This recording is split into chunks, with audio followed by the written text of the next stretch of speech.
যে গোপীসকলৰ নিজৰ স্বামী আছিলে, নিজৰ পুত্ৰ সন্তান আছিলে, সকলোৱে নিজৰ গৃহস্থী আছিলে, কিন্তু তথাপিতো সেই গোপীসকলে কৃষ্ণৰ বাংশীধ্বনি শুনি বৃন্দাবনলৈ কিয় আহিছিলে? এতিয়া সময়ত যদি কোনোবা এটা ল'ৰা বাংশীধ্বনি শুনি কোনোবা এজনী মহিলা যায় ধুলাই, নহয় জানো? সেই ৰাস আচলতে কি আছিলে? সকলো গোপিনী যে সেই কৃষ্ণৰ অকল সেই বাঁহীৰ ধ্বনিটো শুনিছিলে, বাকী কিন্তু কোনেও শুনা নাছিলে, হয়নে? যে জীৱনৰ সৰ্বোচ্চ সমৰ্পিত সত্তাৰে তেওঁ যে কৃষ্ণকে যে সমৰ্পণ কৰিছিলে, কোন আছিলে? জগতৰ স্বামী। তেওঁৰ লগত সেই আত্মা, জীৱাত্মা আৰু পৰমাত্মাৰ মিলনৰ পাৰমাৰ্থিকে তত্ত্ব আছিলে। সেই দৈহিক কোনো সুখ গোপী আৰু কৃষ্ণৰ মাজত নাছিলে। কেশৱে কি কৰিছিলে? অনংগ কেলি কৰিছিলে। কিন্তু সেই ইমান প্ৰেমত, ইমান ভক্তি প্ৰেমত মত্ত হোৱাৰ পাছতো কৃষ্ণই কিন্তু গোপীসকলক এসেকা দিছিলে। কেনেকৈ দিছিলে? যেতিয়া বৃন্দাবনত যত গোপী তত কৃষ্ণ হ'ল, ইজনীয়েও কৃষ্ণক পালে, সিজনীয়েও কৃষ্ণক পালে, এতিয়া বিচাৰি আহিছিলে কৃষ্ণক। কৃষ্ণক পাই গোপীসকলৰ অহংকাৰ হৈ গ'ল। কৃষ্ণই দেখিলে যে গোপীসকলৰ মনত এতিয়া ভক্তি নাই, আৰু ভক্তি যেতিয়া নাথাকিব হৃদয়ত, তেতিয়া সকলো কিন্তু শেষ। আপোনাৰ প্ৰতি যদি মোৰ শ্ৰদ্ধা নাথাকে, আপোনাক যিমান যি নকৰোঁ শেষ।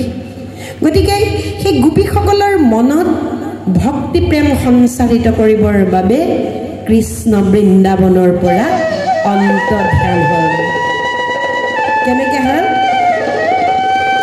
হে ৰাম গোপীৰ পৰমইটো দেখি ভাব, দেখি নহহিল গয়া গোবিন্দৰ গাৱ। কৃষ্ণ ৰামন্ত ধ্যান হৈলা কৃষ্ণ বৃন্দাবনত, ৰামন্ত ধ্যান হৈলা কৃষ্ণ বৃন্দাবনত। ও কৃষ্ণ কৃষ্ণ বুলি গোপী বিচাৰি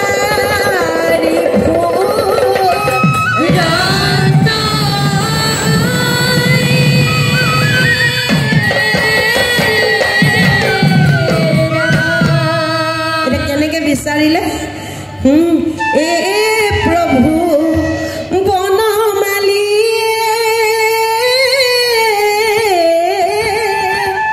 কৈত গৈলা মাক এৰি, প্ৰভু বনমালী কৈত গৈলা মাক, কৈত গৈলা মাক এৰি। প্ৰভু বনমালী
তৰুলতা ফালি ফালি বিচাৰিছে কৃষ্ণক পোৱা নাই স্তুতি মিনতি কৰিছে কান্দিছে পোৱা নাই কৃষ্ণ কেনেকৈ পাব তেওঁলোকৰ ভিতৰত যি অহংকাৰ আছিলে সেয়া নাই যোৱা এজনী গোপীয়ে ক'লে যে আমি কিমান আৰু কান্দি কাটি কৃষ্ণক বিচাৰিম যে কৃষ্ণৰ যি লীলা আছে সেয়া আমি সকলোৱে কৰোঁ আহা কেনেকৈ কৰিলে মই কৃষ্ণ বুলি ভজিলে তাৰ আমাৰ ভাওনাত যদি আপুনি কৃষ্ণ লৈছে আপুনি যদু বা মধু হৈ থাকিলে হ'ব জানো কেতিয়ানো নহয় আপুনি সেই কৃষ্ণৰ যি আচল চৰিত্ৰ বৈশিষ্ট্য আপুনি নিজক সেই চৰিত্ৰটো ৰূপায়ণ কৰিব লাগিব কোনো গোপী অঘাসুৰ হ'ল কোনো গোপী বকাসুৰ হ'ল কোনোবা পুতনা হ'ল কোনোবাই কি কৰিলে যশোদা হ'ল এই যে কৃষ্ণৰ যি লীলা আছিলে তেওঁলোকে কৰিবলৈ নিজে ধৰিলে আৰু যেতিয়া নিজকে কৃষ্ণ বুলি ভাবিলে তেতিয়া সেই সন্ধ্যা কান্তা ললিতা নহয় গোটেই হৃদয়খন কৃষ্ণময় হৈ পৰিলে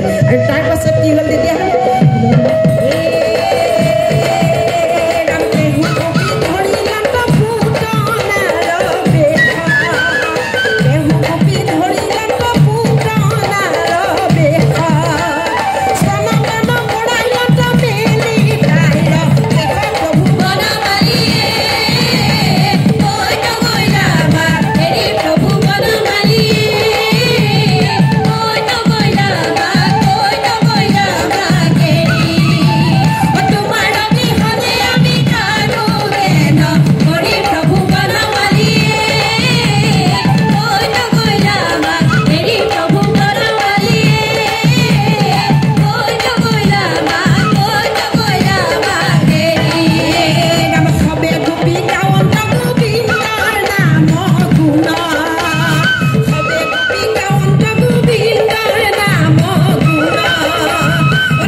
বৃন্দাবনত কৃষ্ণ আকৌ আহিলে দুবাৰ ৰাস কৰিছিলে আৰু সেই পাছৰ ৰাস চাবলৈকে মহাদেৱ স্বয়ং বৃন্দাবনলৈ নামি আহিছিলে হে ৰাম তাৰ পাছে গোপিকাক লয়া বনমালী আনন্দে নামিল গয়া যমুনাৰ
আছিলে সমৰ্পিতভাৱে গোপীসকলক কৃষ্ণক অৰ্পণ কৰিছিলে যদিও কিন্তু গোপীসকলকো সেই এসেকা দিলে মানে অহংকাৰ হ'লে একোৱে নিসিজে সেয়াই হ'ল ৰাস